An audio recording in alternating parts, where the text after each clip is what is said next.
Inquiry-based learning, also known as the problem-based learning. It is a teaching approach that invites students to explore the content by asking and even looking for questions. What is an inquiry? An inquiry is an act of asking for information. This can be seen in multiple different fields within the workforce. One possible example of an inquiry is a criminal inquiry or a criminal hearing, as lawyers go back and forth with witnesses or cops with suspects. This is just one possible scenario, however. Can you think of any other possible scenarios?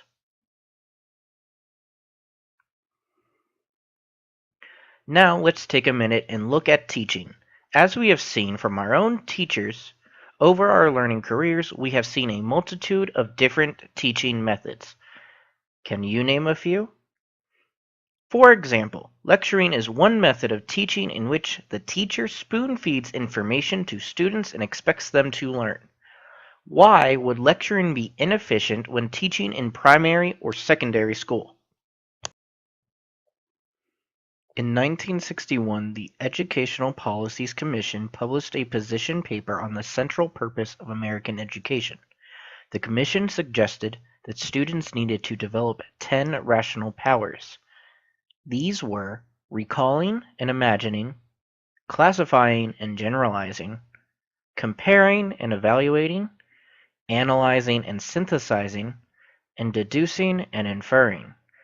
These are also some of the fundamentals of inquiry learning.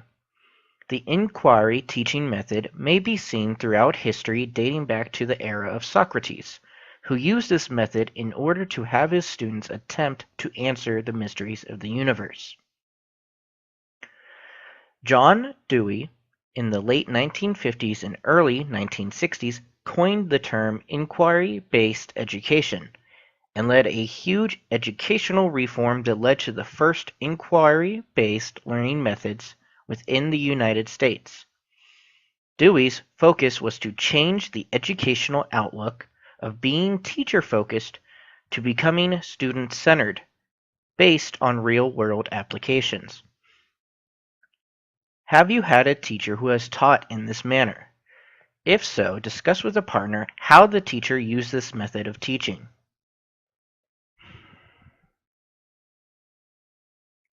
An inquiry approach allows the teacher to not lecture the entire period. Instead of a normal cookbook approach or an ABC approach, this calls for hands-on learning by the students. Can you think of any activities where this could occur?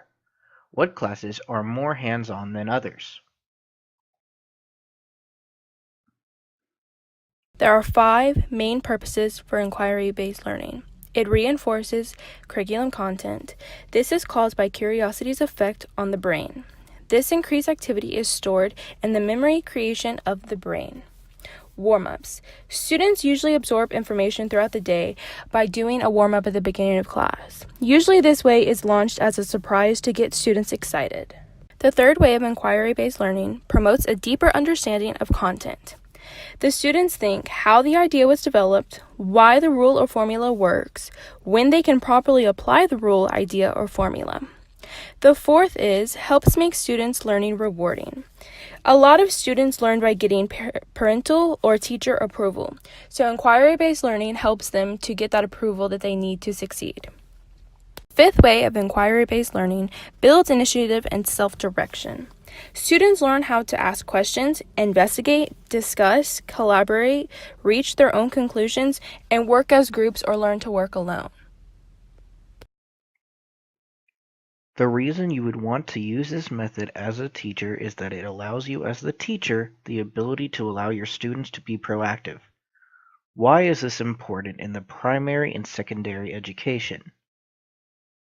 One of your reasons may be it allows the students to recognize patterns and scenarios in which they may be able to make connections between what they know and the real world. Why is this important? Why would it be better to allow the students to make connections in comparison to lectured material?